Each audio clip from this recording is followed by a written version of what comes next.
Tudo é linguagem. Comportamento é linguagem. A fala, o discurso, isso é apenas um dos tipos de linguagens. Gestos são linguagens. A entonação de voz é linguagem. E tudo o que é linguagem transmite uma mensagem. E são essas mensagens que afetam e influenciam o pensamento e o comportamento das pessoas. Jesus, durante o seu ministério terreno aqui entre nós, para além das suas pregações e ensinos diretos e objetivos, a sua maneira de ser era uma linguagem. O seu comportamento e o seu modo de tratar as pessoas, desde aquelas que o admiravam até aquelas que o destratavam e o perseguiam, tudo era uma linguagem.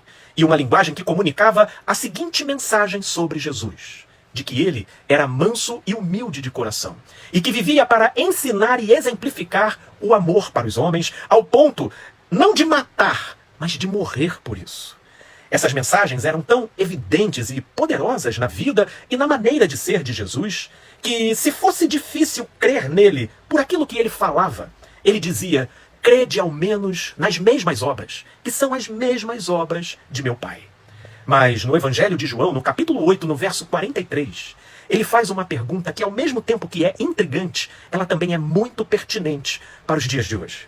Ele diz: por que não compreendeis a minha linguagem? E essa é uma pergunta que se faz gritante geração após geração. Porque a grande questão realmente é: por que a violência dá mais ibope do que a paz?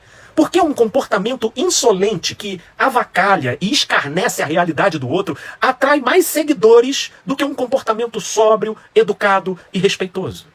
E essas perguntas, é claro, eu não faço aqui para o povo em geral. Não. Essas perguntas eu faço, sobretudo, para aqueles que, em tese, deveriam ser norteados na vida por um princípio. Essas perguntas eu faço para aqueles que se dizem cristãos. Veja o que Jesus fala para os religiosos de sua época, também lá no Evangelho de João, no capítulo 5, a partir do verso 42. Sei, entretanto, que não tendes em vós o amor de Deus. Eu vim em nome de meu Pai, e não me recebeis. Se outro vier em seu próprio nome, certamente o recebereis. Olha isso. Jesus disse isso porque, na verdade, foi sempre assim que funcionou e que funciona a mentalidade de um religioso carnal.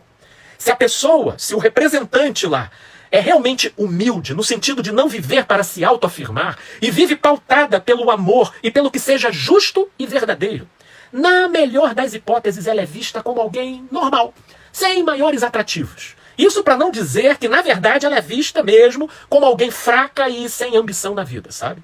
Agora, se o sujeito vive por causa própria, enriquece horrores às custas dos mais simples, se vangloria como sendo alguém acima de Salomão, aí o religioso vai dizer: esse é profeta, esse é homem de Deus. E aí volta a aclamar a pergunta de Jesus: por que não compreendeis a minha linguagem? Mas essa resposta para essa pergunta aí, direta e sem mimimi, é o próprio Jesus que vai dar. Mas eu não vou falar ela aqui não.